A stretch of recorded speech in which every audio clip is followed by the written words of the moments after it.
Sistem Necromancer, bab 951 sampai dengan 955. Bab 951 satu orang. Di antara langit dan laut, pemimpin agama itu berubah menjadi aliran cahaya dan mundur ke belakang. Berdiri di atas papan yang mengapung. Di samping paus, tubuh Gan dengan cepat terisi kembali dan kembali ke keadaan normal. Kedua lelaki itu menatap sosok yang melayang di udara. Sayap kelelawar besar terbentang di bawah sinar matahari terbenam. Para vampir memiliki kemampuan terbang dan tidak takut sinar matahari. Selain itu, selain mantranya yang kuat, ia juga memiliki kemampuan jarak dekat yang kuat. Suara paus dipenuhi dengan kemarahan yang tertahan. Kita seharusnya menyingkirkannya saat dia pertama kali berganti pekerjaan. Para pemimpin agama tetap diam.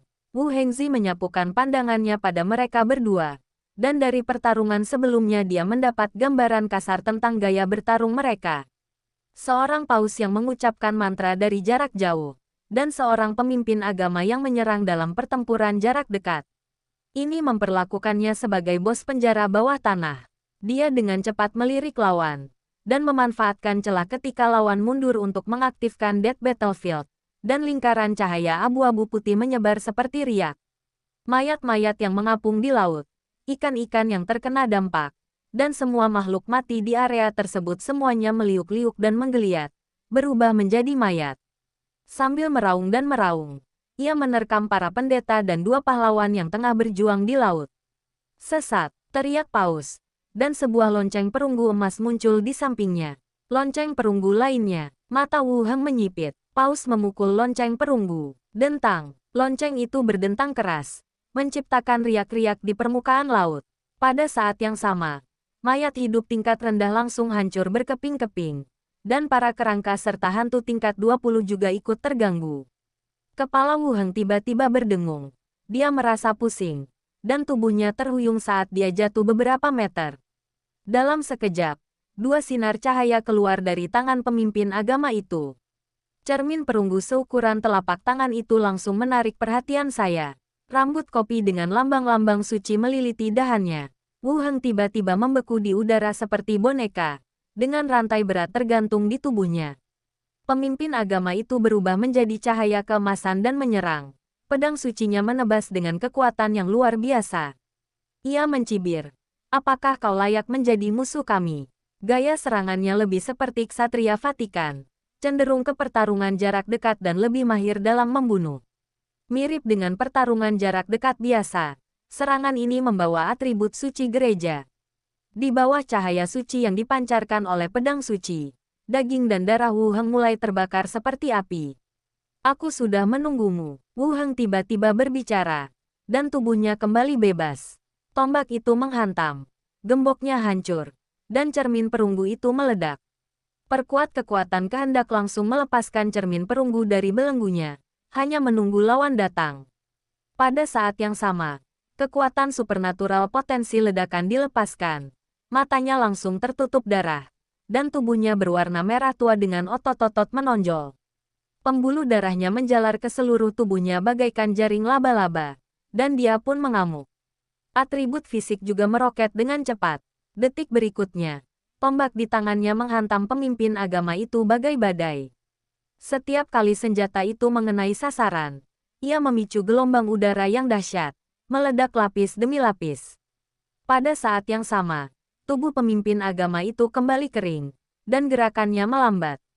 Pemimpin agama itu hanya merasa bahwa serangan pihak lawan seperti orang gila, padat, dan tidak teratur.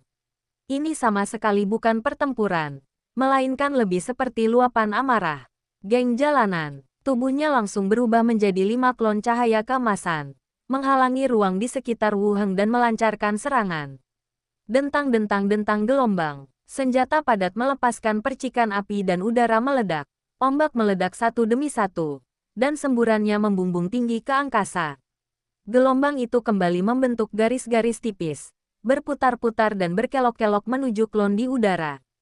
Di belakang, mata paus juga menunjukkan sedikit keterkejutan.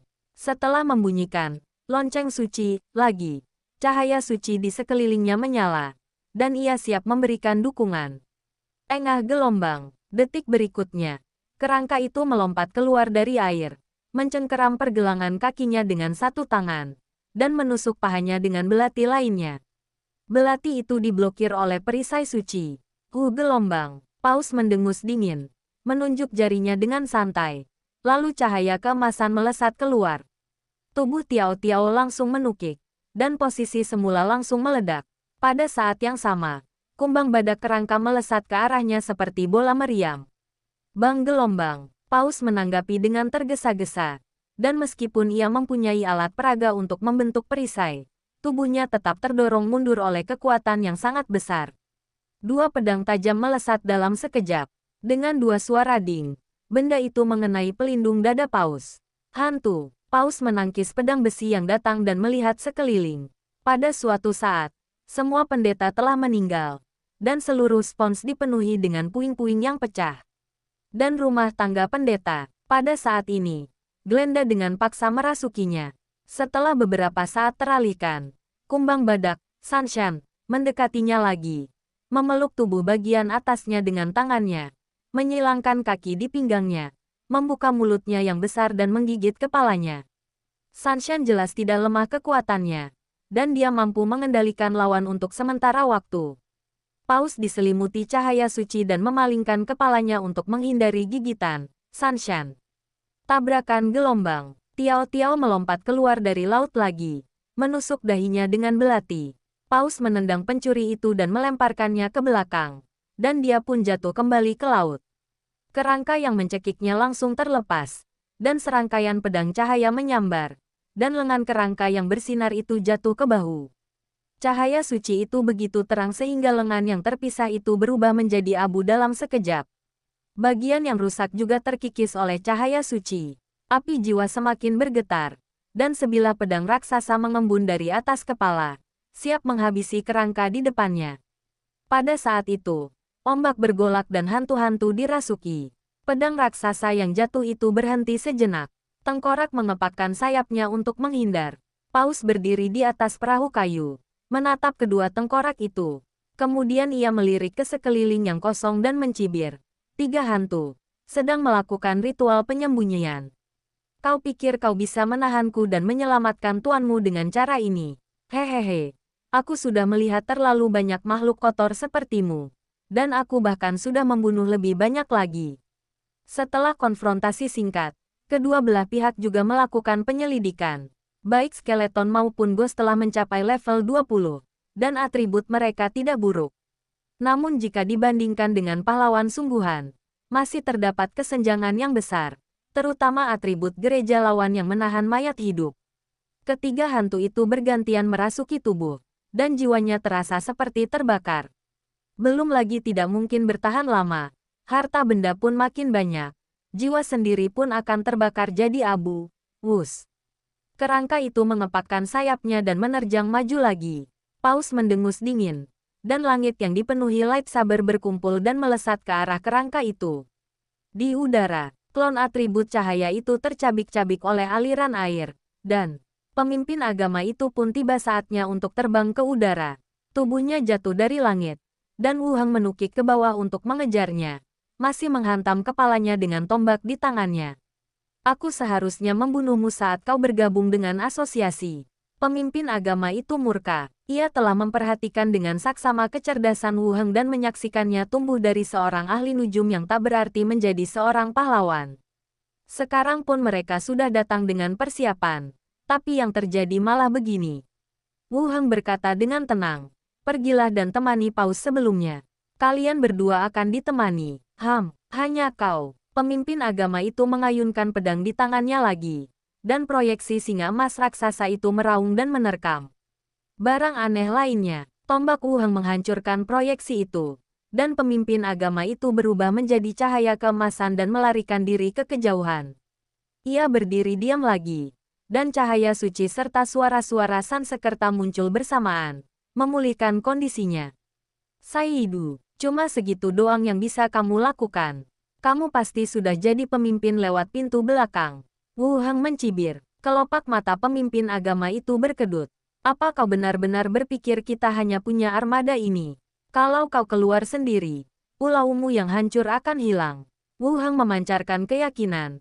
Tentu saja aku tahu bahwa kau telah memobilisasi gereja-gereja di sekitar Laut Zamrud, dan seseorang akan menanganinya. Pemimpin agama itu mengerutkan kening. Di dalam ruang radio rumah pemilik pulau, cahaya terang menimbulkan bayangan berbintik-bintik di atas meja pasir Zamrud. Philippa mengenakan topi trikon kaptennya miring, dan burung beo mahkota merah bertengger di bahunya. Baik Philippa maupun burung beo itu menatap penasaran ke arah kotak pasir ajaib di depan mereka. Baru setelah Wu Heng menceritakan kisahnya, dia akhirnya mengerti. Raja bajak laut legendaris dari Laut Zamrud selalu dapat menghindari armada kuat dalam cerita dan menjarah karavan dari seluruh tempat. Dengan tabel pasir seperti itu, Anda dapat mengetahui pergerakan semua kapal di Laut Zamrud. Itu membuatku ingin kembali menjadi bajak laut, gumam Philippa. Matanya kembali tertuju pada Laut Biru, tempat 3 armada Vatikan mendekat dari arah berbeda. Selain kapal-kapal tahta suci, ada pula bendera yang mewakili berbagai tempat, yang membuktikan bahwa itu adalah armada dari kota-kota di sekitarnya. Armada 3, di pelabuhan. Ia meraih interkom. Suaranya serius namun sedikit bersemangat. Musuh sudah dalam jangkauan. Isi ulang. Satu-satunya suara di radio adalah suara tulang yang saling beradu. Kapten Tengkorak dapat menerima perintah, tetapi tidak dapat berbicara dan hanya dapat mengeluarkan beberapa suara untuk menunjukkan bahwa mereka telah menerimanya. Mata Philippa kembali ke meja pasir. Di depan armada Pulau Harta Karun nomor 3, di armada Vatikan yang padat, 3 kapal musuh meledak menjadi titik cahaya tanpa peringatan, dan menghilang di kotak pasir seperti debu yang disapu oleh para dewa.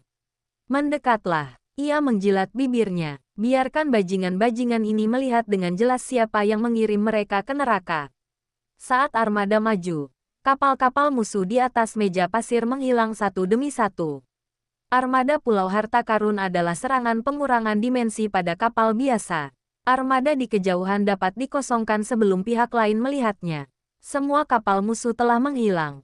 Pergi dan bersihkan medan perang. Jangan biarkan siapapun hidup. Bawa kembali semua yang berharga, kata Phyllis. Tepat saat ia mengganti saluran, cahaya baru tiba-tiba muncul di tepi Laut Zamrud. Sebuah armada yang mengibarkan bendera asosiasi menerobos ombak. Apa yang muncul adalah arah pertempuran Wu Heng. Markas. Philippa menyipitkan matanya sedikit. Kenapa mereka ada di sini? Memikirkan hal itu, ia menelepon Wu Heng, tetapi tidak ada yang menjawab. Ia kemudian menelepon Sanara dan menceritakannya. Terus pimpin armada lain untuk menghadapi musuh berdasarkan posisi kapal-kapal Vatikan yang tersedia di meja pasir. Di Laut Biru, kapal-kapal asosiasi berlayar menembus ombak.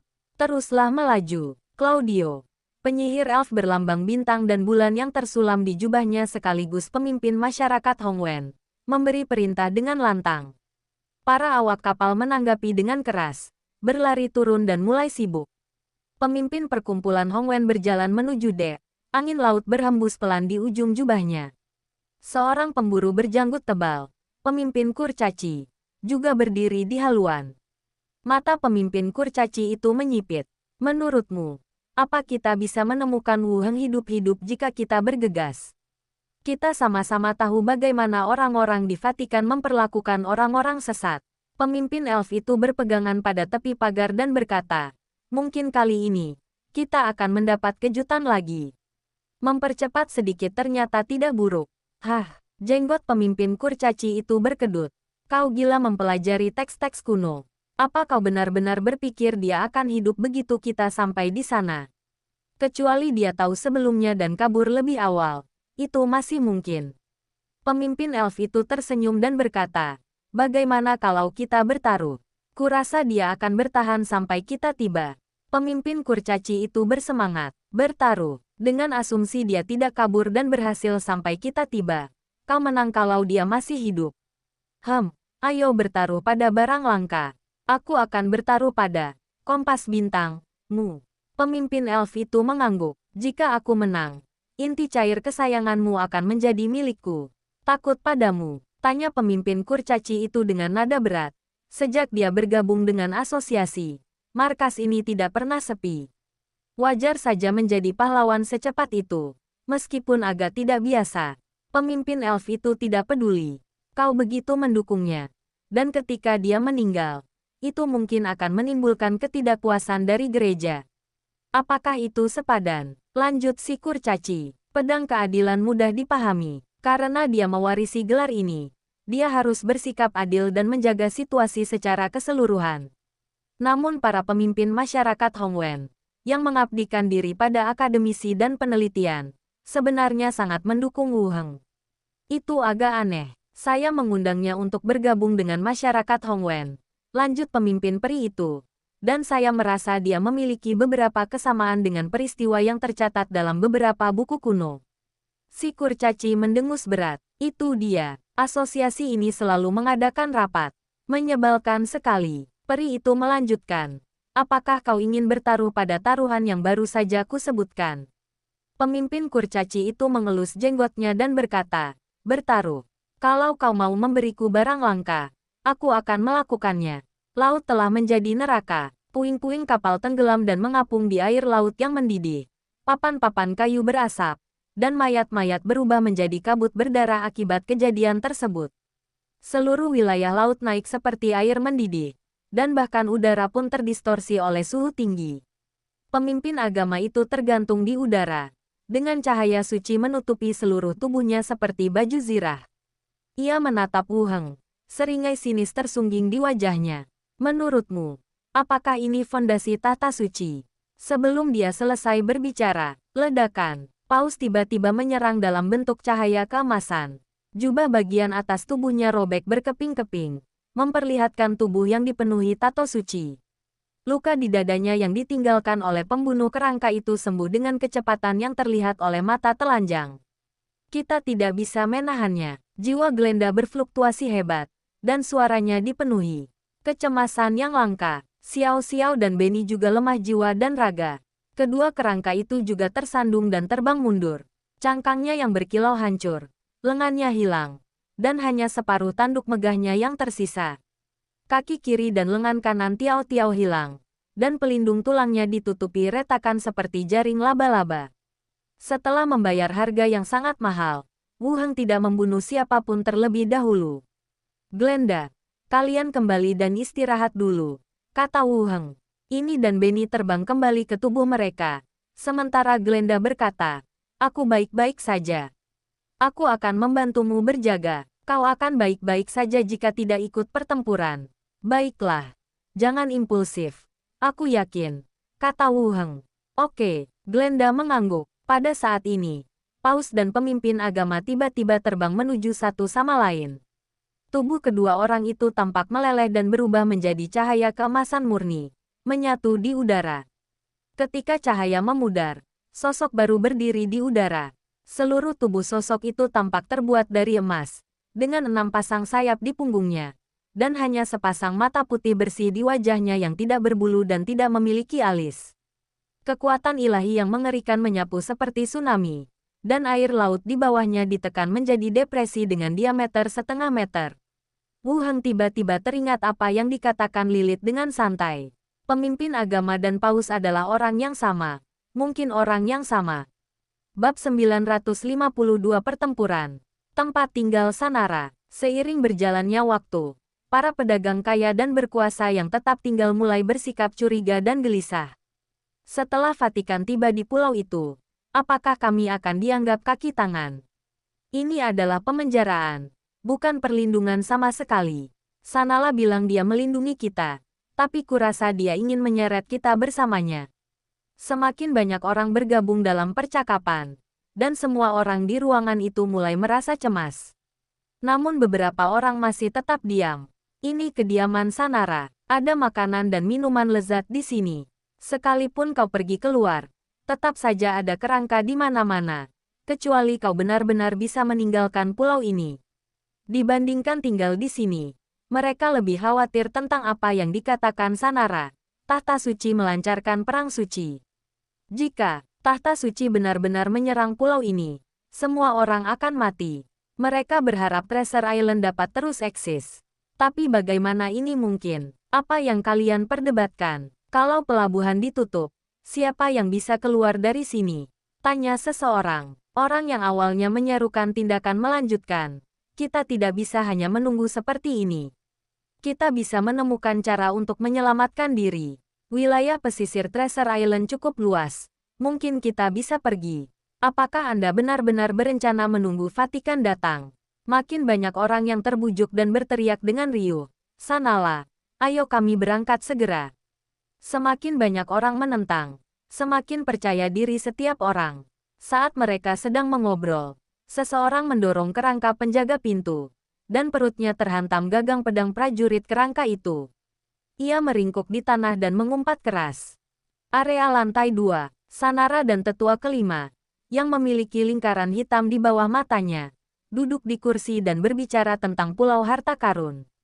Keributan dan teriakan terdengar dari lantai bawah. Tetua kelima berkata, apa yang akan kau lakukan selanjutnya? Kau begitu yakin Wu Heng akan menang. Jadi tidak apa-apa membiarkan mereka pergi.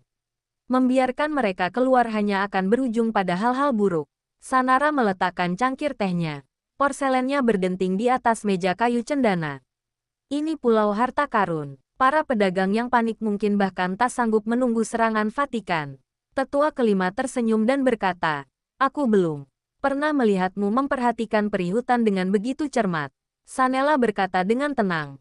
Tanpa Wu Heng, Dewan Tetua masih terdiri dari 5 orang. Dibandingkan dengan peri kayu, Pulau Harta Karun tampaknya memberiku kekuatan yang lebih besar. Ruangan itu hening selama beberapa detik. Masuk akal. Tetua kelima tidak menyangkalnya dan melanjutkan. Aku penasaran dengan hubungan kalian. Sepertinya lebih baik dari yang kukira. Seperti cinta dalam cerita itu, yang ditakdirkan oleh surga, kata Sanara sambil tersenyum. Peri hutan sangat mirip dengan para peri, memiliki ide-ide avant-garde, dan menekuni sastra dan romansa. Sanala, apa kau yakin kita aman karena pemimpin Lilith juga ada di pulau ini? Begitu Vatikan mendeklarasikan perang suci, artinya perang itu tidak akan mudah dihentikan. Tetua kelima mengangkat topik kembali dan bertanya, apa kau menunggu anggota asosiasi lainnya?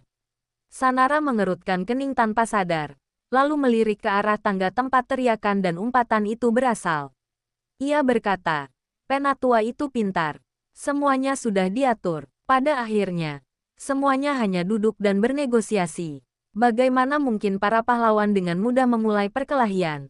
Tetua kelima tersenyum. Persis seperti dugaanku. Metode asosiasinya juga sama. Para peri kayu menaruh kepingan mereka di Pulau Harta Karun. Jadi wajar saja mereka tidak ingin sesuatu hal buruk terjadi pada Wu Heng. Saya merasa lega ketika mendengar Sanara mengatakan bahwa asosiasi tersebut masih akan menjadi penengah. Perang suci di Vatikan sudah terjadi 1000 tahun yang lalu. Sekarang setelah asosiasi tersebut bertanggung jawab atas situasi secara keseluruhan, bagaimana mungkin hal seperti itu bisa terjadi? Sanela mendesah pelan lagi. Tapi aku tidak bisa mengungkapkan terlalu banyak tentang orang-orang di sana, karena takut mereka akan merusak rencana kita. Tetua kelima tersenyum dan berkata, tidak sulit sama sekali. Aku akan bicara dengan mereka. Nada bicara Sanela menunjukkan kegembiraan. Mereka mungkin tidak mendengarkan. Jangan khawatir. Mereka hanya pengusaha biasa. Tidak sulit dihadapi. Tetua kelima berdiri, merapikan jubahnya, dan berjalan perlahan. Begitu saya menuruni tangga, orang-orang langsung melihat ke arah saya. Tetua kelima, di mana Sanara? Seseorang bertanya. Ekspresi tetua kelima menjadi serius. Diam. Semua orang tercengang dan menatapnya dengan heran.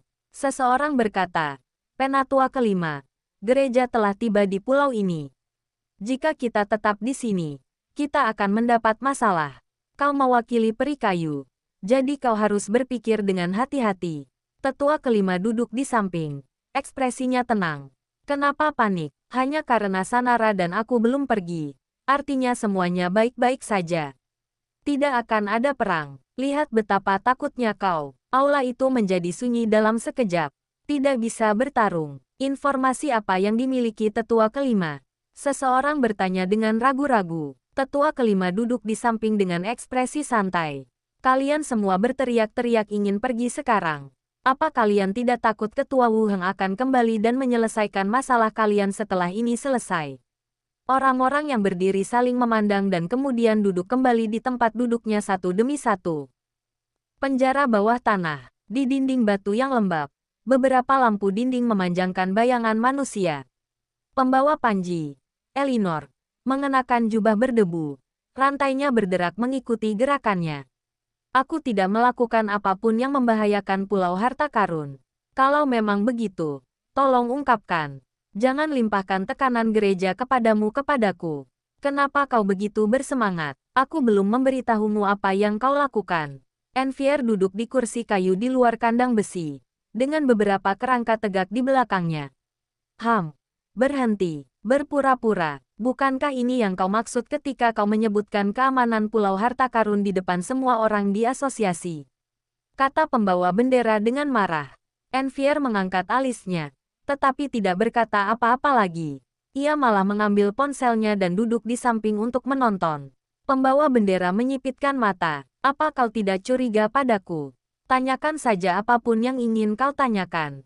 Envier meliriknya dan berkata, saya tidak pandai menginterogasi. Jadi silakan tunggu di sini sampai pemimpinnya kembali. Pembawa bendera melotot. Rantainya terentang lurus. Omong kosong. Di antara laut dan langit, sebuah sosok berlapis emas berdiri di udara. 6 pasang sayap terbentang, dan aura yang kuat menyapu langit dan bumi. Jika Xiao Xiao tidak kembali ke tubuhnya, dia pasti akan berteriak, Saiyan, atau karakter anime lain yang bisa bergabung. Dalam sekejap, pikiran Wu Heng terlintas dalam kecurigaan Lilith bahwa paus dan pemimpin agama itu adalah orang yang sama. Namun kemudian langsung dibatalkan. Ketika Lilith mengatakan ini, ia merujuk pada paus sebelumnya. Pihak lain telah mati di tangannya sendiri, dan bahkan jiwanya diserap oleh hantu. Ini mungkin kemampuan tahta suci, atau paus ini mungkin memiliki hubungan dengan pemimpin agama. Wu Heng, masih level 20. Jawab Glenda, masih level 20. Namun aura yang terpancar dari pihak lain beberapa kali lebih kuat dibandingkan aura para pemimpin agama sebelumnya dan paus.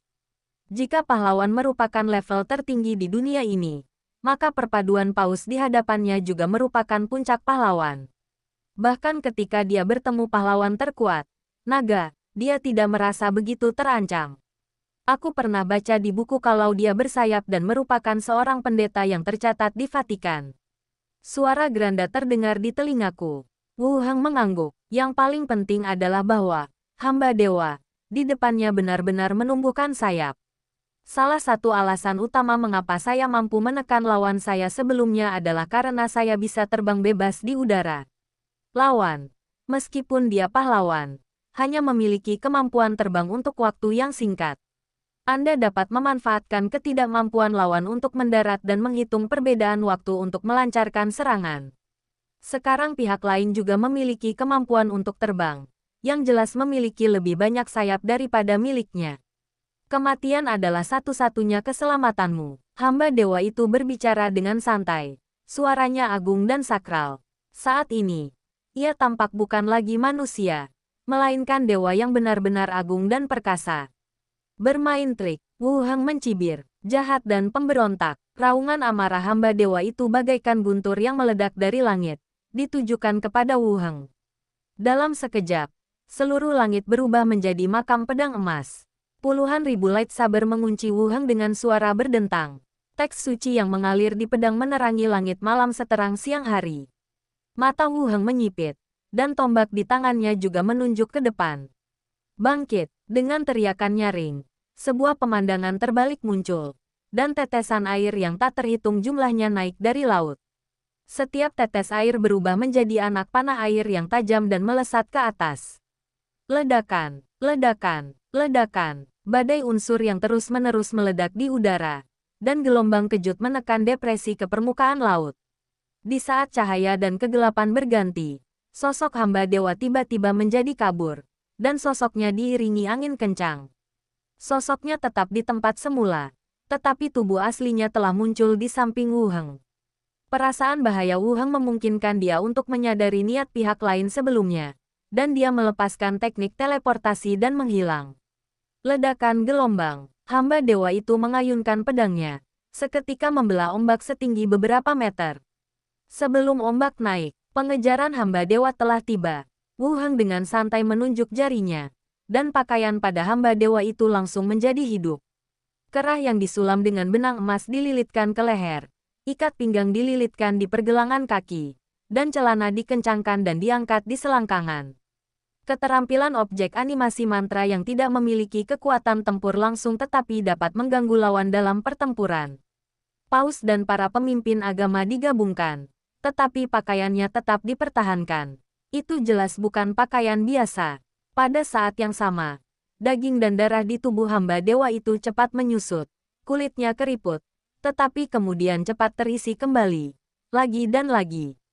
Cila gelombang, hamba dewa itu menarik-narik pakaiannya.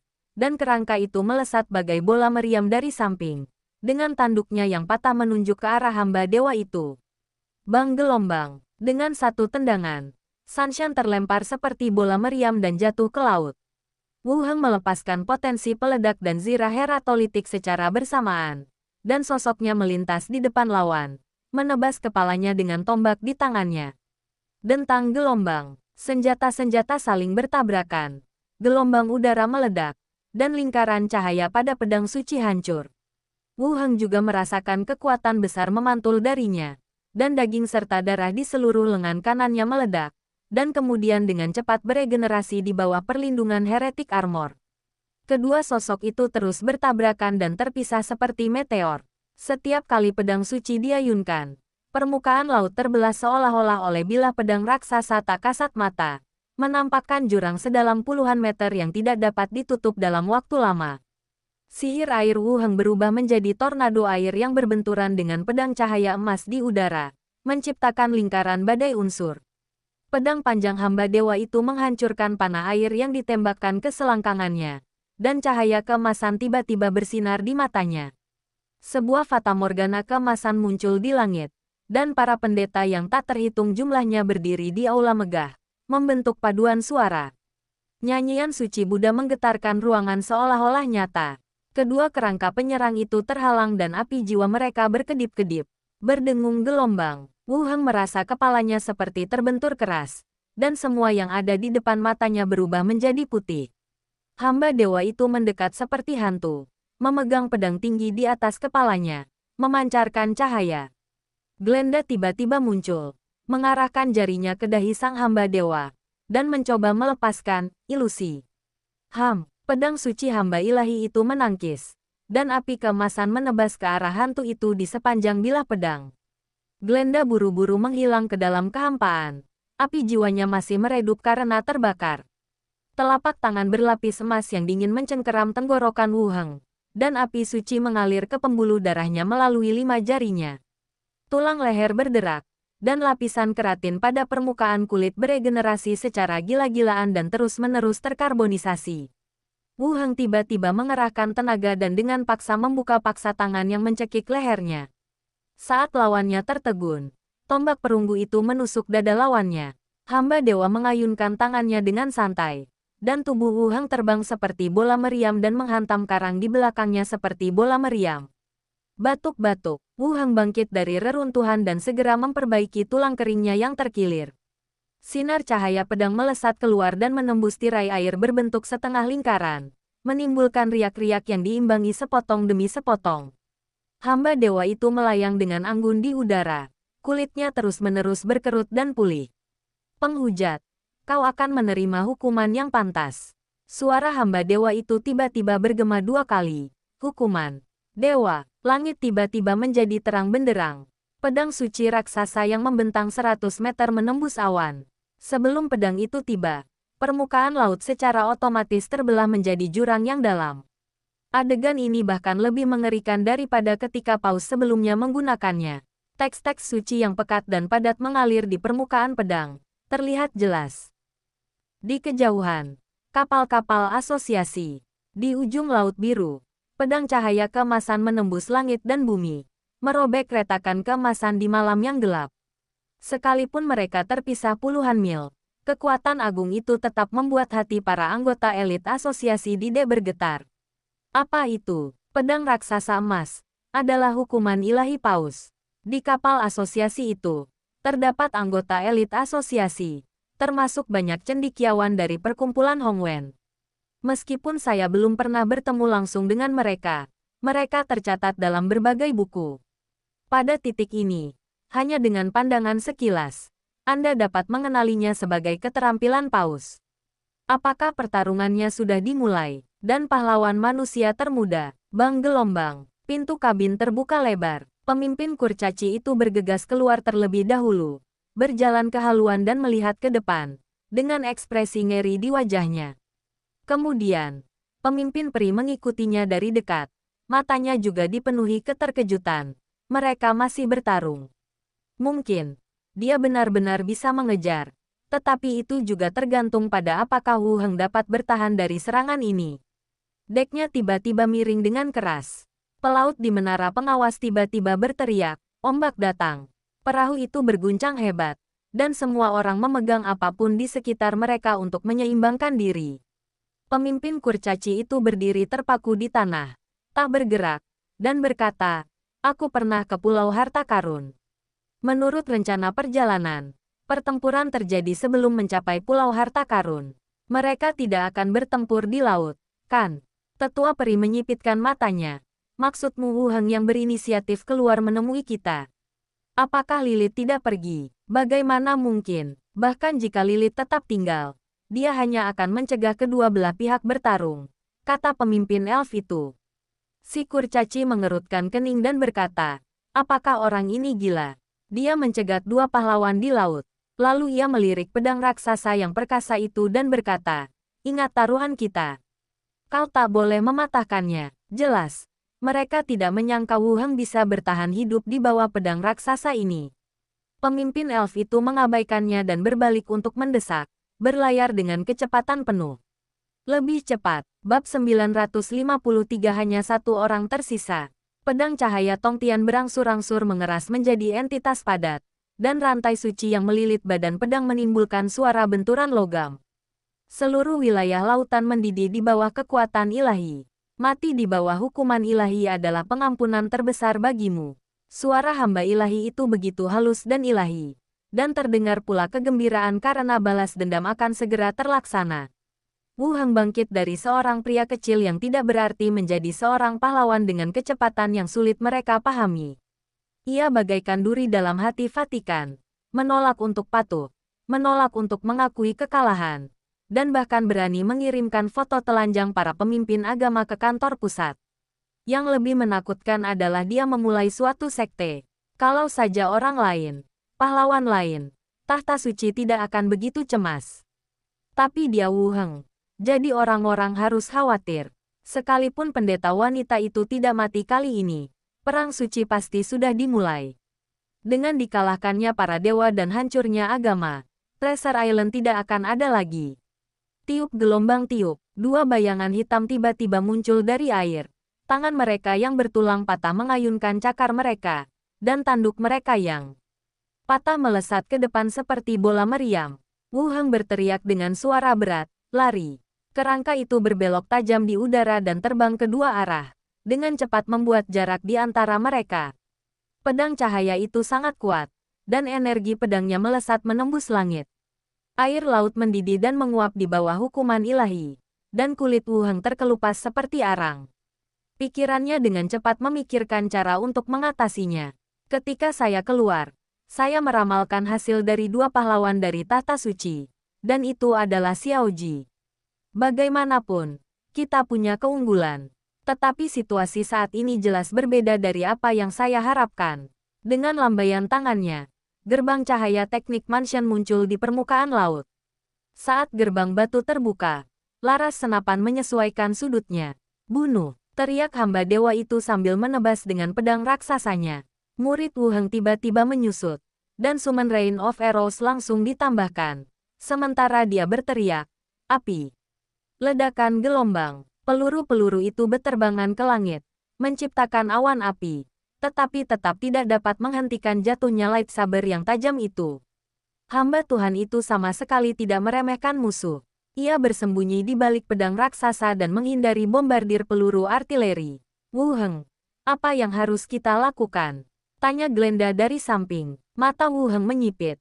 Glenda belum pergi. Kembalilah, kata Wu Heng. lalu mengeluarkan pelacak elektronik dari cincin luar angkasa, menyalakannya, dan melemparkannya ke samping. Glenda masuk ke dalam. Wu Heng melompat ke laut. Dengan jeram melilitnya, melesat ke laut dalam bagai anak panah. Terdengar gemuruh di belakangnya, bagaikan runtuhnya langit dan bumi. Seluruh lautan runtuh dan mendidih. Wu Heng hanya bisa merasakan daging dan darahnya mulai menguap. Pelayan dewa itu berdiri dengan gagah di udara, tetapi matanya tiba-tiba melihat ke arah pulau harta karun. Sosok itu melesat cepat, meninggalkan kobaran api yang menyilaukan. Ledakan gelombang, awan jamur membubung ke langit. Dalam kobaran api ledakan, gelombang kejut dan suhu tinggi menghancurkan semua yang tersisa di sekitarnya. Tubuh hamba dewa yang berlapis emas itu hancur berkeping-keping bagaikan porselin dan jatuh ke dalam laut. Air laut yang mendidih itu berdeguk. Di bawah laut, tubuh Wu Heng hangus menghitam, dan hanya separuh tubuh hamba dewa yang tersisa, sementara ia berusaha memperbaiki tubuhnya.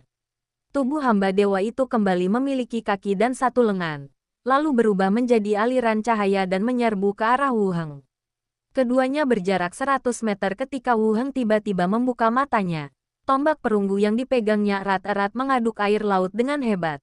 Air laut di sekitarnya menjadi sekental lumpur, dan bilah-bilah air halus yang tak terhitung jumlahnya menyerang dari segala arah, memotong tubuh hamba dewa. Tidak ada tempat untuk bersembunyi dan tidak ada cara untuk bersembunyi. Setiap luka membawa serta kerusakan seorang pahlawan, dan kekuatan tempur yang dibanggakannya ditekan secara paksa di bawah air. Tiba-tiba saya menyadari bahwa saya berada di laut, dan sihir air lawan sangat aneh. Mata hamba dewa itu menyipit, lalu ia mengayunkan pedang suci di tangannya, membelah parit selebar beberapa meter. Ia lalu berbalik dan bergegas menuju laut, mencoba melarikan diri dari laut dan membawa medan perang kembali ke atas. Namun Wu Heng tidak akan pernah melepaskannya dengan mudah. Air laut bertambah ganas, luka-luka bertambah sering, dan tubuh terkoyak oleh arus air. Kali ini, lukanya juga sulit disembuhkan. Wu Heng menerobos derasnya air bagai anak panah yang melesat dari busur, dan di mata lawannya yang ketakutan, tombak perunggu itu menembus tubuh hamba dewa. Sobek gelombang, tubuh yang disepu emas akan terbelah dua, dan paus serta pemimpin agama akan dipisahkan. Secara brutal seperti saudara kembar siam, keduanya menunjukkan ekspresi panik pada saat yang sama. Sihir air bangkit lagi, dan Wu Heng menyerbu ke arah paus terdekat sambil membawa tombak. Mata paus dipenuhi dengan kengerian, dan pedang cahaya muncul di sekelilingnya saat dua ksatria cahaya suci menghalangi jalan di depan.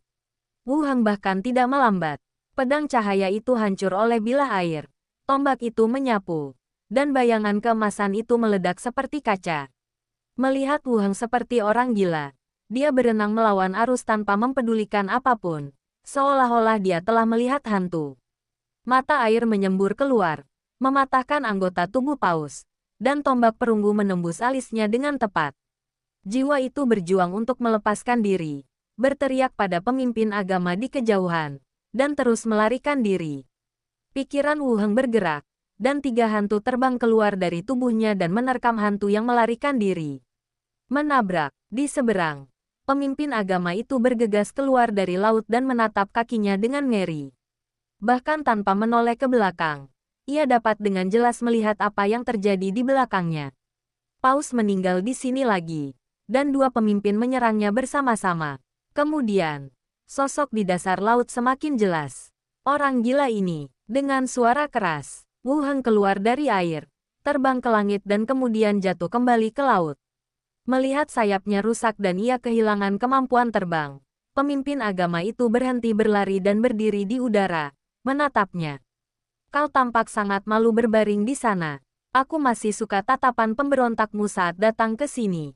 Wu Heng terseret ombak. Pemimpin agama itu tampak muram dan berkata dengan marah, "Aku akan pergi ke Pulau Harta Karun. Kudengar kau peduli pada para pelayan dan orang-orang kafir di pulau itu. Mereka semua akan diadili." Wu Heng mengangkat tombak perunggunya dan berkata dengan dingin, "Sai Diu, ini paus kedua yang kau bunuh.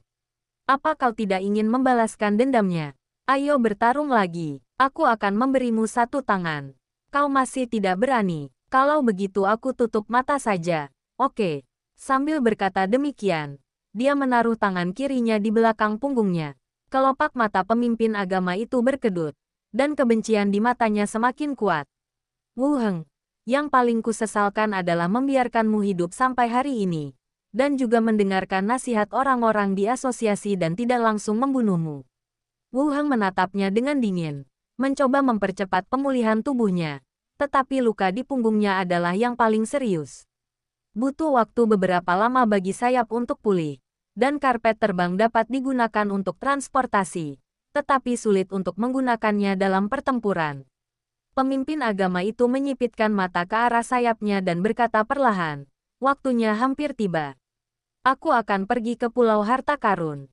Aku akan membunuh semua penduduk di sana, dipimpin olehmu. Oh, dan ada sebuah kota di utara kerajaan Yeke. Ku dengar seseorang di sana melahirkan anakmu.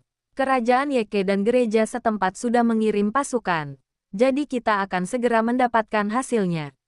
Kemudian, dia berhenti berbicara dan berubah menjadi cahaya keemasan dan melesat menuju Pulau Harta Karun. "Tunjukkan," teriak Wu Heng. Tabrakan gelombang. Sebuah kerangka raksasa dengan tanduk dan lengan patah datang dari kejauhan, bergegas keluar dari air, dan mengepakkan sayapnya yang seperti serangga, berlari cepat di permukaan laut. Wu Heng membalikkan badan dan melompat ke punggung kerangka itu, mengejar pemimpin agama itu. Wajah pemimpin agama itu berubah dan dia berbalik dan melarikan diri ke arah yang berlawanan. Sialan, sialan. Pulau Harta Karun, penjara bawah tanah. Seberkas cahaya pagi bersinar melalui jendela sempit, dan debu beterbangan perlahan dalam cahaya pagi. Pembawa bendera menyipitkan mata ke arah cahaya. Rantainya berderak saat ia berkata, bahkan para pahlawan pun menghadapi keterbatasan mereka sendiri. Kecil kemungkinan Wu Heng akan selamat. Envier masih duduk di hadapannya, ponsel di tangan. Ia mengangkat kepala dan berkata dengan tenang, "Tapi kalau itu tuannya, aku yakin kita tetap akan menang. Bisakah kau mengalahkan satu-satunya agama ortodoks yang telah bertahan selama ribuan tahun? Bagaimana menurutmu?" Pembawa bendera itu meninggikan suaranya dan menatapnya seolah-olah sedang menatap orang barbar yang tak beradab. "Kalau kau serahkan pada Tuan, pasti berhasil." Nada bicara Envier masih tegas. "Gila. Seluruh pulau ini penuh dengan orang gila." Pembawa bendera berbisik. "Tempat tinggal Sanara." Sanara menuruni tangga. Di lantai pertama berdiri para pejabat tinggi yang telah bermalam di sana, dan semua orang menatapnya. Berdasarkan kesepakatan kemarin, seharusnya ada hasil setelah 1 malam. Melihat Sanara diam saja, seseorang bertanya, "Penatua Sanara, kapal asosiasi belum berlabuh. Apakah kapalnya tertunda?" Sanara tidak sepenuhnya memutus kontak orang-orang ini dengan dunia luar, dan beberapa informasi masih dikirimkan. Apa yang dikatakan kemarin adalah bahwa asosiasi akan memediasi konflik antara kedua pihak, dan semua orang mempercayainya. Tetapi saya belum melihat kabar apapun dari asosiasi itu. Sanara duduk dengan tenang dan berkata, "Informasi Anda terlalu tidak akurat.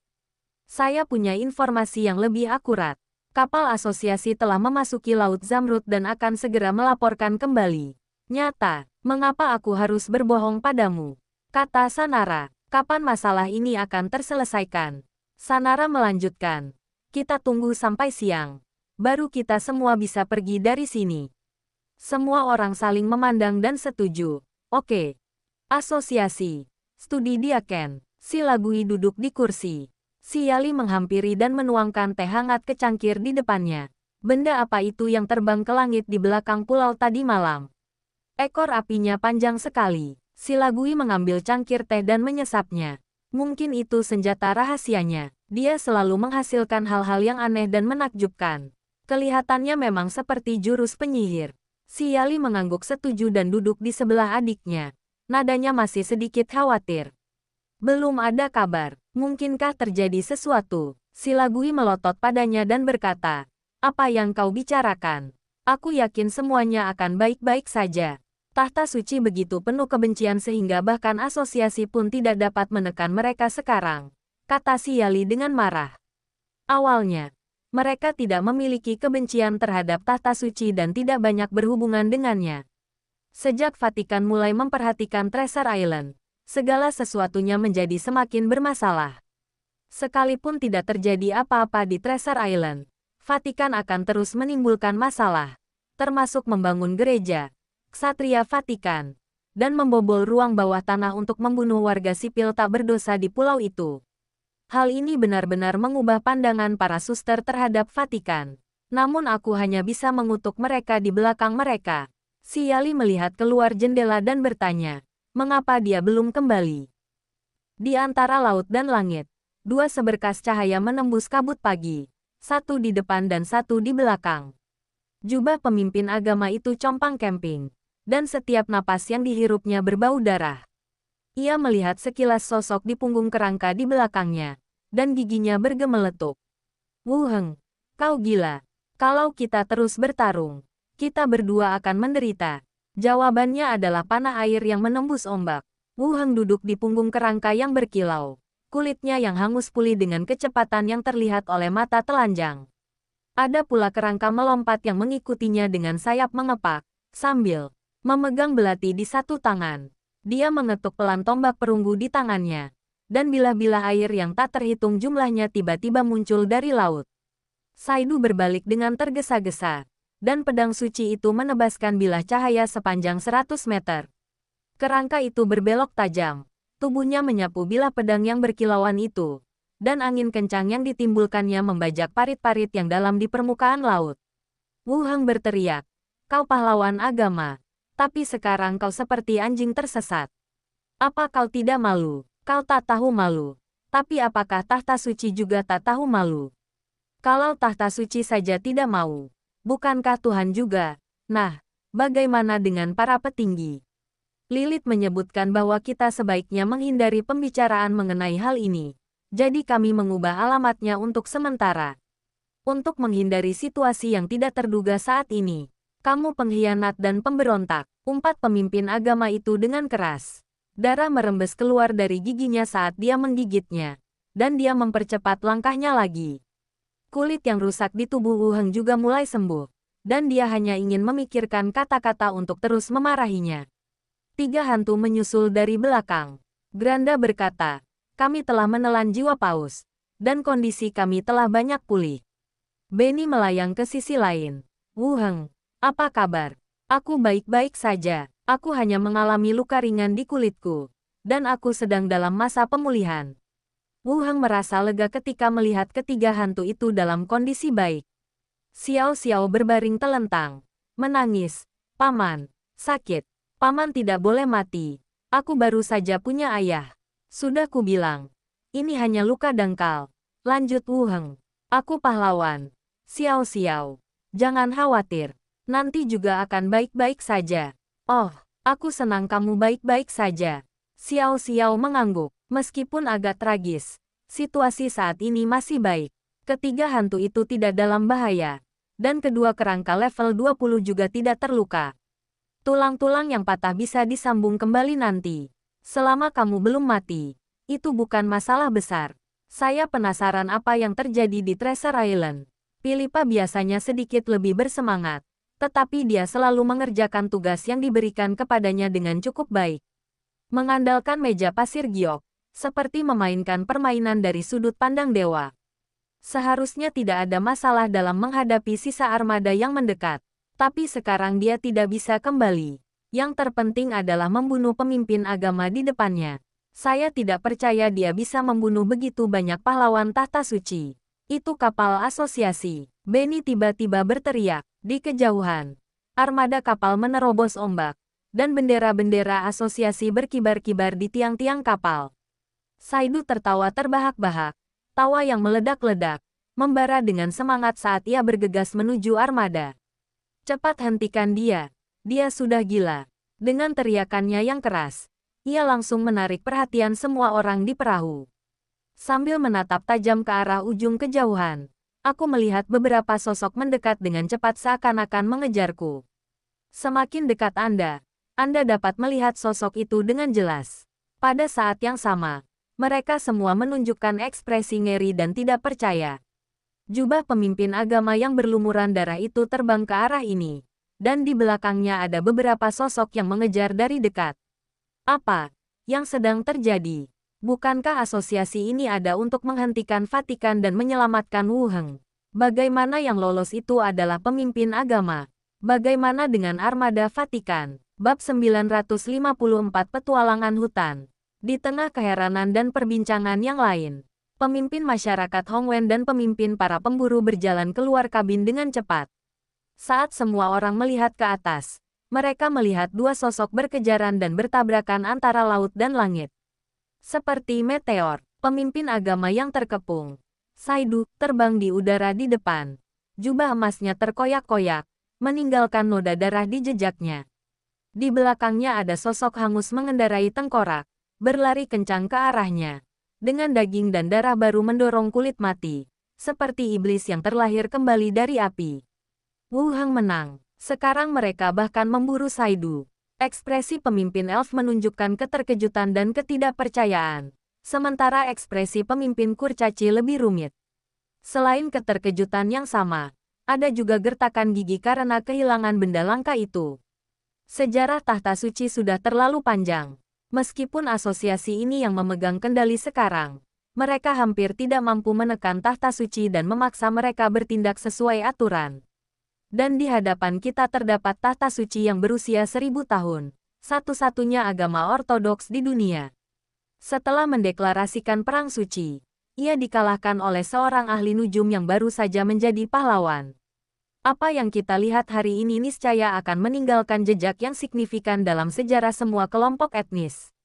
Para cendekiawan masyarakat Hongwen di armada mengeluarkan kertas dan pena dan mulai mencatat, dan beberapa bahkan menggambar pemandangan di hadapan mereka. Pemimpin agama itu menggertakkan giginya dan kembali memacu kecepatannya, mencoba mendekati kapal asosiasi itu. Ledakan gelombang, tirai air raksasa muncul dari laut, menghalangi jalan di depan. Pemimpin agama itu mengangkat pedangnya dan menebaskannya, dan energi pedang merobek tirai air itu. Energinya meledak lagi, menciptakan gelombang besar. Kapal induk perkumpulan itu berguncang hebat, dan para cendekiawan berpegangan erat pada batang sisir.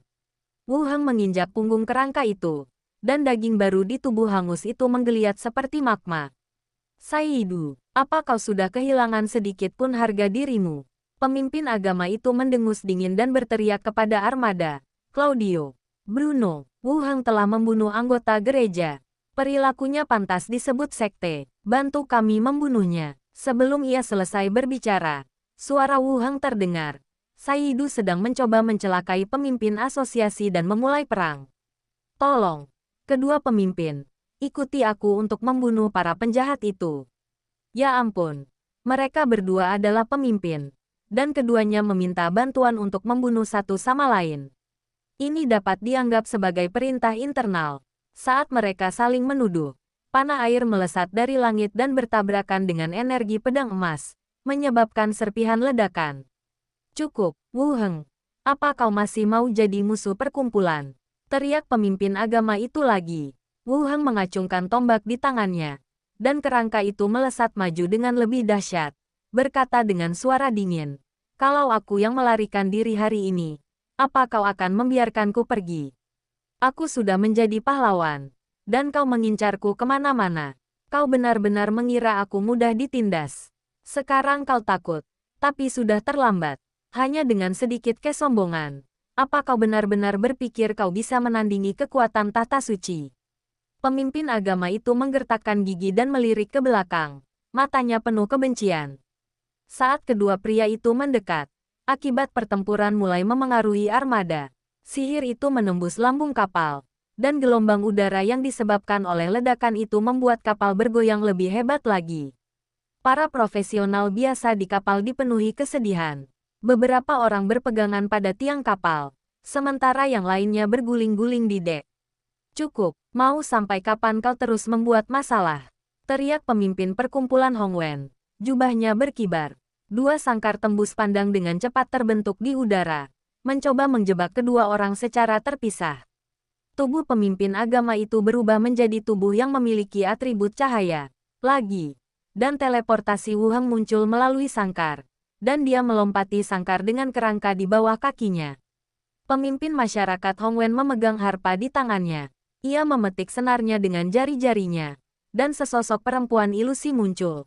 Duduk menyamping di haluan, bersenandung lembut. Lagu itu merdu dan anggun. Dan kedua orang itu, yang diliputi amarah dan kebencian, memiliki kekosongan sesaat di mata mereka. Perkuat tekad menolak gangguan mental. Para pemimpin agama juga diselimuti cahaya suci, dan nyanyian paduan suara menenggelamkan nyanyian para wanita. Para profesional lain di kapal terjatuh ke papan dalam jumlah besar dan terlempar ke laut oleh kapal yang bergoyang. Pemimpin kurcaci itu mengutuk. Jika mereka mendekat, perahunya akan terbalik. Mereka haus darah. Pemimpin elf itu menggertakkan giginya dan mengeluarkan kompas perunggu. Pemimpin kurcaci berkata, "Aku akan melakukannya." Sambil berbicara, dia mengeluarkan papan catur persegi dengan bidak bersisi 4 yang tampak seperti kristal merah. Saat pemimpin agama dan Wuheng mendekat, satu di depan dan satu di belakang, pemimpin kurcaci menunjuk ke arah mereka berdua. Begitu pula dengan pemimpin peri. Papan catur itu tiba-tiba bersinar terang, dan seluruh lautan tiba-tiba menjadi sunyi senyap. Tombak perunggu Wuheng dan pedang suci Saidu membeku di udara secara bersamaan. Seperti boneka, mereka ditarik kembali ke De oleh kekuatan tak terlihat dan mendarat dengan berat di depan meja kayu ek kuno. Udara menjadi stagnan. 4 pemimpin duduk mengelilingi meja kayu bundar. Pemimpin kurcaci, Wuheng, pemimpin agama, dan terakhir pemimpin peri. 2 dan 3 hantu di belakangnya juga mendekat dengan cepat. Namun, seolah-olah mereka terhalang di luar oleh suatu kekuatan. Mereka bisa melihat 4 orang duduk mengelilingi meja bundar, tetapi mereka tidak bisa mendekat. "Apa yang kau lakukan?" Pemimpin agama itu melotot ke arah kurcaci di sampingnya. Kurcaci itu berkata, "Tenanglah semuanya. Jika kalian terus bertarung seperti ini, anggota biasa juga akan terkena dampaknya." Pemimpin agama itu mendengus dingin, tetapi tidak mengatakan apa-apa lagi. "Jangan khawatir, Ketua Wuheng. Ini salah satu item spesialku. Item ini akan memaksa target tertentu untuk bermain. Tidak berbahaya bagi para pahlawan kita," kata pemimpin kurcaci itu lembut. Melanjutkan, "Asosiasi telah meminta kami untuk menghentikanmu bertarung.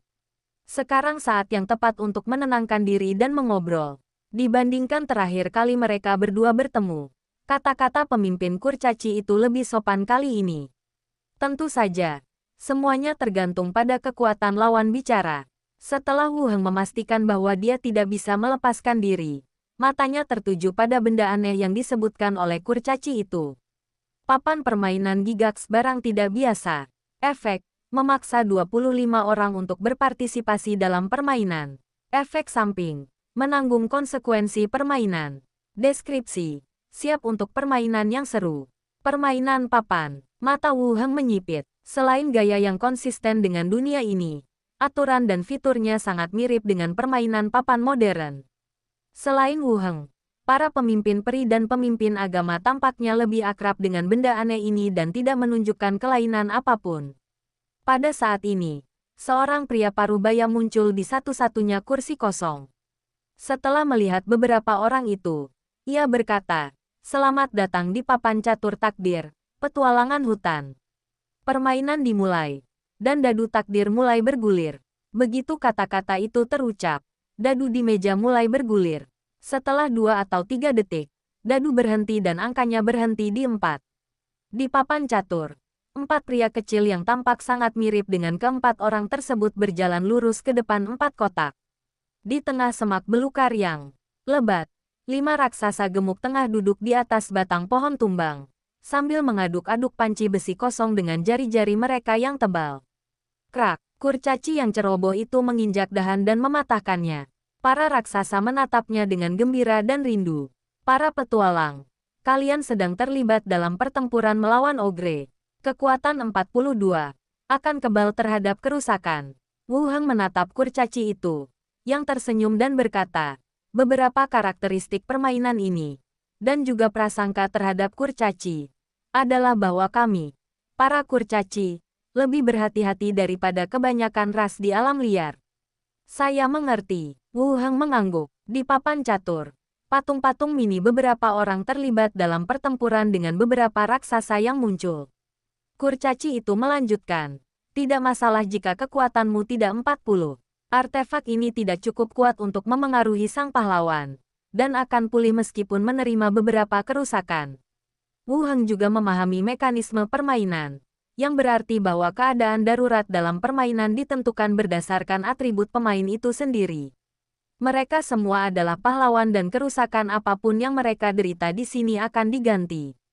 Jika Anda seorang profesional biasa, Anda akan khawatir terhadap bahaya Anda sendiri. Pemimpin agama itu berkata, dia membunuh hampir 1000 pendeta kita. Saya tidak meminta dia dibunuh, tetapi kita harus menahannya terlebih dahulu dan membawanya kembali ke perkumpulan.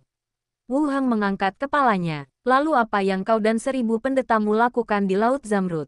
Kenapa kalian berpura-pura menjadi korban? Dasar becanda. Kau menghina dan membunuh seorang pendeta wanita tahta suci. Padahal dia juga anggota penting asosiasi itu. Kau yang melakukannya. Jadi kau harus dihukum. Teriak pemimpin agama itu dengan marah. Kita semua tahu bagaimana dia meninggal. Jenazah dan laporan otopsinya juga sudah dikirim ke kantor pusat. Kalian cuma cari-cari alasan saja. Omong kosong. Sebagai pahlawan, bagaimana mungkin kau membiarkan hantu membunuh orang di bawah hidungmu? Kata pemimpin agama itu lagi. Wu Heng melanjutkan. Jika aku diberi kesempatan, aku akan membunuhmu. Bahkan jika kau melarikan diri ke kuil suci, kau tak akan bisa melarikan diri. Sombong gelombang. Apa kau pikir kemenangan sementara adalah hasil akhirnya? Selama tahta suci adalah agama ortodoks, ia akan diberkati oleh para dewa. Pada akhirnya, kau juga akan dihukum oleh para dewa. Apa yang bisa kau gunakan untuk melawan kami? Ia mengubah kemundurannya sebelumnya dan tampaknya telah kembali ke statusnya sebagai pemimpin yang yakin akan kemenangan. Cukup, teriak pahlawan klub Hongwen dengan marah. Lalu melanjutkan. Lihat kalian berdua. Kalian tampak seperti preman jalanan. Bukan pahlawan sama sekali. Hadarai mengirim kami ke sini agar kalian bisa meredakan pertikaian ini. Mustahil. Khayalan. Mereka berdua berbicara pada saat yang sama. Pemimpin kurcaci berkata, bahkan jika kalian berdua keluar, akan sulit untuk menentukan pemenang dalam keadaan kalian saat ini. Terutama karena kita masih di sini. Mungkin tidak. Bagaimana kau tahu kalau kau tidak mencoba? Kata Wu Heng sambil tersenyum. Bermain game sekarang juga akan memberi saya energi untuk pulih dari cedera saya. Luka sebelumnya sudah sembuh. Dan dengan adanya kerangka dan hantu di luar, aku masih yakin bisa membunuhnya. Saat mereka berbicara, pertarungan di papan catur telah berakhir. Klik, pemimpin peri di seberang menjadi pucat. Lehernya tiba-tiba terpelintir. Dan dia terjatuh di atas meja dengan suara gedebuk. Mata Wu Heng melebar. Tetapi kemudian pemimpin peri itu hidup kembali dan mengangguk ke arahnya. Efek ini, dengan kata lain, kekuatan pemimpin elf tidak mencapai 42 dan diserang. Hidup dan mati sepenuhnya ditentukan oleh atribut. Lagi pula, ini baru pertama kalinya meramal. Kalau yang meramal adalah profesional biasa, angka kematiannya mungkin lebih tinggi lagi. Tuan rumah tembus pandang di samping berbicara lagi. Untungnya, kalian bertiga membunuh semua raksasa itu. Pengikut yang lemah juga berhasil bertahan hidup berkat rekan-rekannya yang kuat. Anda telah memperoleh tongkat raksasa, kekuatan +2. Setelah mengakhiri permainan, bonus atribut apapun akan hilang. Setelah beristirahat sejenak, tim petualang yang ambisius itu pun memulai perjalanannya lagi. Dan dadu nasib pun mulai bergulir. Dadu dilempar lagi. Pemimpin kurcaci dan pemimpin peri melihat ke sini dengan terkejut pada saat yang sama. Bukankah kau seorang penyihir? Tanya pemimpin kurcaci itu tiba-tiba. Pemimpin peri itu mati sekali karena kekuatannya. Tetapi Wu Heng baik-baik saja. Ya, aku dulu ingin menjadi tentara. Jadi aku melatih kekuatanku. Kata Wu Heng santai. Dadu bergulir dan berhenti pada angka 3. Keempat pria kecil pada papan catur bergerak maju 3 petak. Ini adalah desa yang tenang. Setidaknya di permukaan. Saat Anda melewati ladang gandum, Anda melihat orang-orangan sawah mengenakan topi tinggi berdiri di tengah. Mengayunkan lengannya tertiup angin. Seolah memanggil Anda. Si kurcaci yang gegabah melangkah maju. Mata orang-orangan sawah itu tiba-tiba berkilat merah. Dan dia mulai berbisik jahat. Petualang. Kalian sedang diserang mental. Kecerdasan 38 poin. Akan kebal terhadap kerusakan. Petualang yang diberkati para dewa kebal terhadap kerusakan. Bang gelombang. Kali ini, pemimpin kurcaci itu memutar matanya dan jatuh ke meja. Kematian langsung. Setelah beberapa detik, dia duduk lagi. Sampah ini, kalau kau tidak gila hari ini, aku tidak akan pernah menggunakannya. Kurcaci itu mengumpat pemimpin elf itu dan melanjutkan. Wu Heng, Saidu. Kalian semua bertanggung jawab atas insiden ini. Inisiasi perang suci yang tidak sah oleh Vatikan melanggar peraturan asosiasi sebelumnya. Semua orang tahu niat awal Vatikan. Itu tidak lebih dari sekadar rencana untuk membunuh terlebih dahulu dan melaporkan kemudian. Dengan tujuan menghancurkan Treasure Island dan Wu Heng sebelum asosiasi dapat bereaksi. Pada saat itu, pihak lainnya akan meninggal. Dan asosiasi tidak akan melakukan apapun terhadap tahta suci karena orang yang meninggal. Selain itu, mengingat besarnya tahta suci, ia tidak takut terhadap pemicu apapun dari asosiasi tersebut. Namun kini, segalanya berbeda dari rencana Vatikan. Pada akhirnya, Wu Heng yang menang, dan pemimpin agama itu nyaris tak terselamatkan setelah asosiasi itu tiba. Pemimpin agama melotot ke sini. Beruntungnya, kalian semua selamat lagi. Tim yang melawan bisikan iblis berangkat lagi. Dan nasib mulai berubah. Dadu berhenti di satu titik. Anda berhasil melewati orang-orangan sawah. Desa ini damai, setidaknya di permukaan. Saat kau membuka pintu kayu kedai, gelombang panas bercampur bir dan kebisingan menerpa wajahmu. Kedatanganmu membuat kedai itu hening. Seorang wanita bertopi runcing dan berhidung besar mengamatimu dengan saksama sebelum menawarkan anggur buatannya sendiri. Anggur itu beracun. Konstitusi 45. Kebal terhadap kerusakan. Ledakan gelombang. Pemimpin peri mati lagi. Setelah hidup kembali, mereka bertiga menatap Wu Heng dengan ngeri. Kekuatan, kecerdasan, dan fisik. 3 atribut telah diverifikasi sejauh ini. Dan Wu Heng telah lulus semuanya. Bagaimana ini mungkin? Apakah dia memang seorang penyihir? Atau tubuh ini telah menjadi goul? Tanpa makhluk hidup. Wu Heng berkata dengan tenang. Aku bersemangat menjadi seorang pejuang.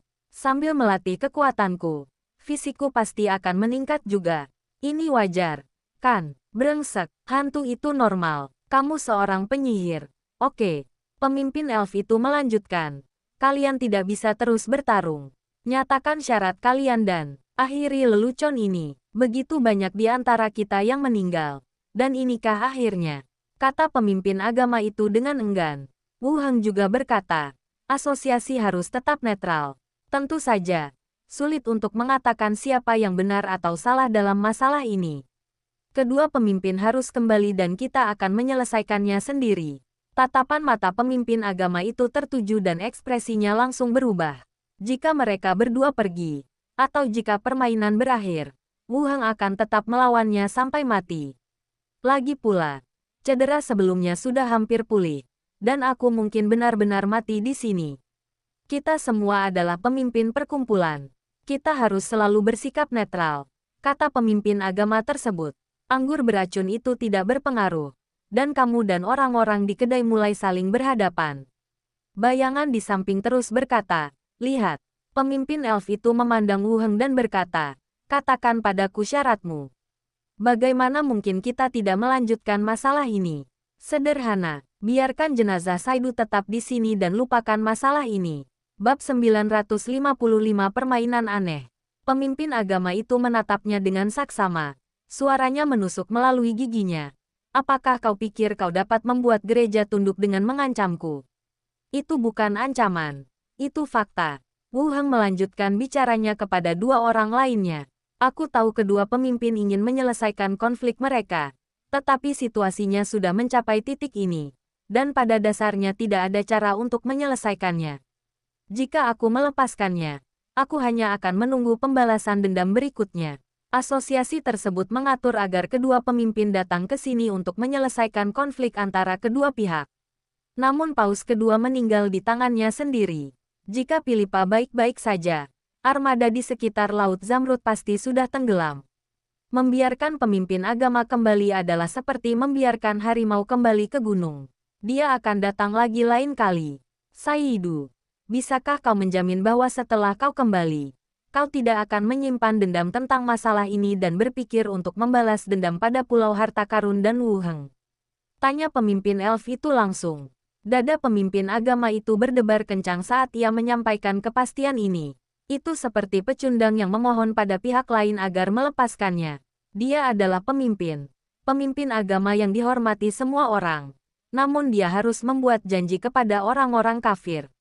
Saya merasa tidak mau. Tetapi jika kedua pemimpin yang berseberangan tidak peduli dengan masalah ini, dia tidak akan mampu mengalahkan Wu Heng.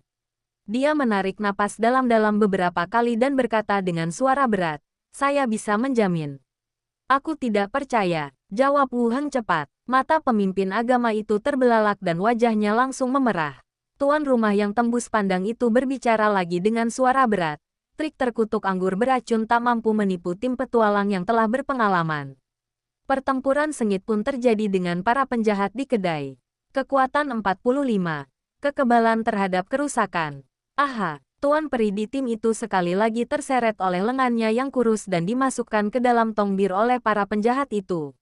Bang gelombang, suara tumpul terdengar, dan pemimpin elf itu mati lagi karena kekuatannya tidak memenuhi persyaratan. Namun tak lama kemudian, dia pun duduk kembali. Sang pahlawan menghidupkannya kembali. Pemimpin peri itu duduk di kursinya. Matanya dipenuhi amarah yang terpendam. Urusan Wu Heng dan orang lain sudah cukup merepotkan. Dan mereka harus berpartisipasi dalam permainan yang membosankan ini dan mati lagi dan lagi. Setelah pertarungan pedang dan pedang yang kacau, para bajingan itu akhirnya dibaringkan di tanah. Narator merendahkan suaranya. Saat mencari barang rampasan, seseorang melihat surat rahasia bertuliskan, "Rute tim perintis." Tersembunyi di kemeja kusut bartender. Saat kamu beristirahat dan berpesta, salah satu teman kita yang sangat tertarik pada mayat sedang memasukkan jantung nenek sihir yang masih berkedut ke dalam ranselnya. 3 orang lainnya menatap Wu Heng serempak. Meskipun dia adalah narator permainan, saat dia mendengar seseorang tertarik pada mayat, orang pertama yang terlintas di benaknya adalah dirinya sendiri, sang ahli nujum. "Prasangka profesional, aku tidak tertarik pada mayat," kata Wu Heng. Pemimpin kurcaci itu mengangguk setuju. Pembawa acara melanjutkan. Dadu nasib mulai bergulir. Dadu di meja mulai berputar. Pada saat ini, dadu tidak berhenti 5. Orang-orang pemberani itu, setelah makan dan minum sepuasnya, mendorong pintu toko yang berderit. Dan tiba-tiba, terdengar suara teriakan dari orang-orangan sawah di pintu masuk desa. Meniru suara melengking orang-orangan sawah. "Para petualang, sahabat-sahabatku yang baik, ayo buat kesepakatan gelombang." Orang-orangan sawah itu menginginkan hati sang penyihir dan bersedia menukarnya dengan sebuah cincin emas. Saat jantung itu terkubur di jerami, orang-orangan sawah itu menghilang sambil tertawa menyeramkan. "Cincin emas +1. Perintah pengembangan dengan sidik jari +1. Suara narator berubah serius. Sekarang, sang petualang dihadapkan pada sebuah keputusan. Terus mengikuti tujuan awal, atau membawa hadiah mencurigakan ke kota Lujiao. Silakan tentukan pilihan Anda. Narator selesai berbicara dan terdiam. Wu Heng mengerutkan kening dan menatap kurcaci itu. Yang terakhir menjelaskan, kadang-kadang memang ada pilihan untuk membuat pilihan. Pilih saja salah satu. Kemudian dia berkata langsung kepada tuan rumah, "Kembalilah melalui jalan yang kau lalui ketika datang. Mereka tidak benar-benar di sini untuk bermain-main, dan terlalu banyak plot hanya akan mengganggu percakapan mereka. Jika masalah antara Wu Heng dan pemimpin agama tidak dapat diselesaikan, situasinya hanya akan bertambah rumit." Pembawa acara berkata. Para petualang berpengalaman saling tersenyum. Siapa yang akan tertipu oleh tipuan orang-orangan sawah? Mereka memilih rute awal dan melanjutkan petualangan mereka. Pria kecil di papan catur mulai bergerak lagi.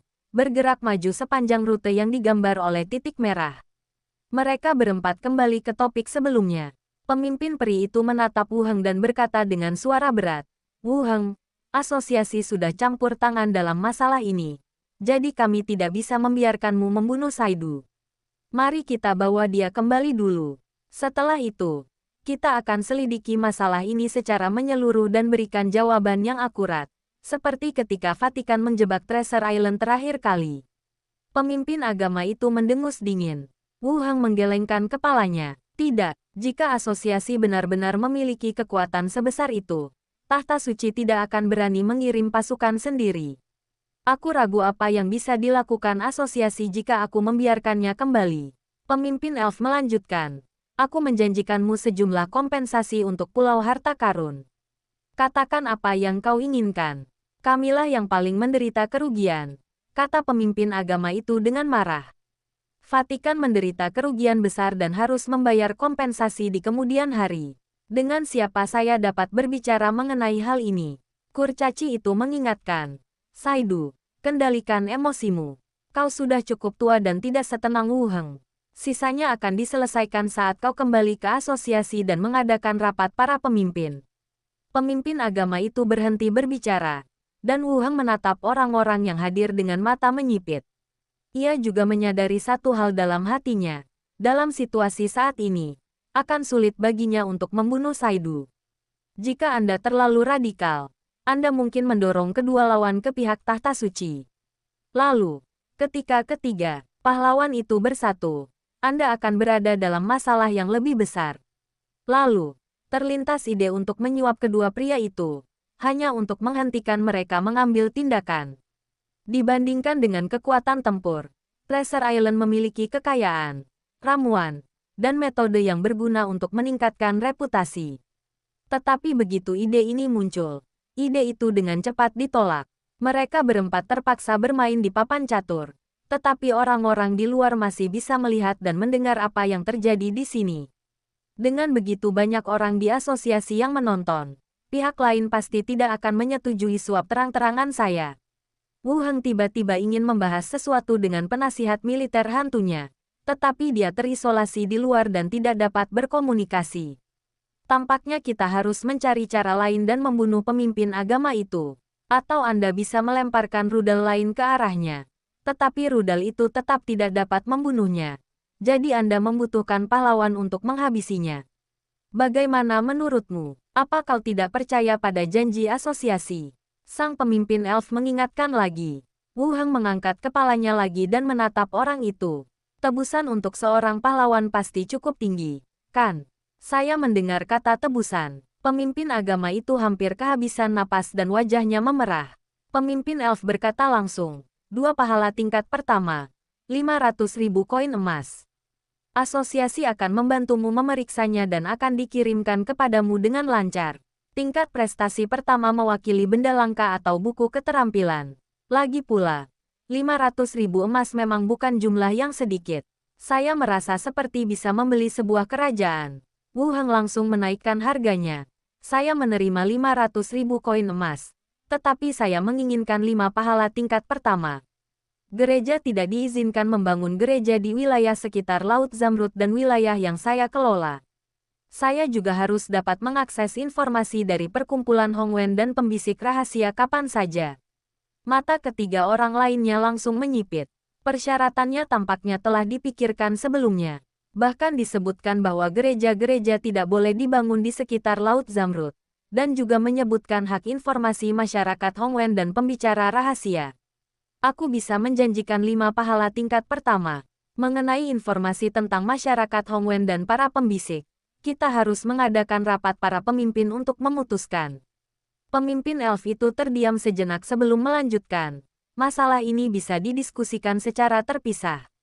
Silakan tuliskan permohonan, dan kita akan mengadakan rapat para pemimpin untuk membuat keputusan akhir.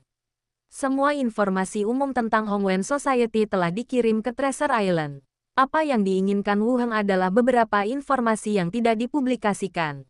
Oke, bagaimana kalau pembangunan gereja tidak diizinkan? Wu Heng melanjutkan. Pemimpin peri itu memandang pemimpin agama itu dan berkata, ini urusan tahta suci. Apakah Anda setuju? Janji. Mari kita selesaikan masalah ini sekarang, kata pemimpin elf itu langsung, dengan ekspresi santai di wajahnya. Tuan rumah yang berdiri di samping memandang beberapa orang. Pada saat ini, dia berbicara lagi. Ketika pagar besi panti asuhan muncul di senja hari, suara-suara ceria seperti lonceng perak terdengar sangat menusuk di antara semak-semak mawar. Simbol gereja tersebut menghasilkan bayangan seperti jaring laba-laba saat senja. Beberapa orang melihat papan catur. Figur-figur kecil yang mewakili identitas keempat orang tersebut telah menempuh perjalanan jauh untuk mencapai tujuan. Kedengarannya seperti ini adalah rumah anak-anak. Mungkin itu berarti panti asuhan. Lebih jauh lagi, deskripsi tersebut menyebutkan gereja. Wu Heng melirik, tuan rumah, yang tembus pandang di samping dengan pandangan curiga.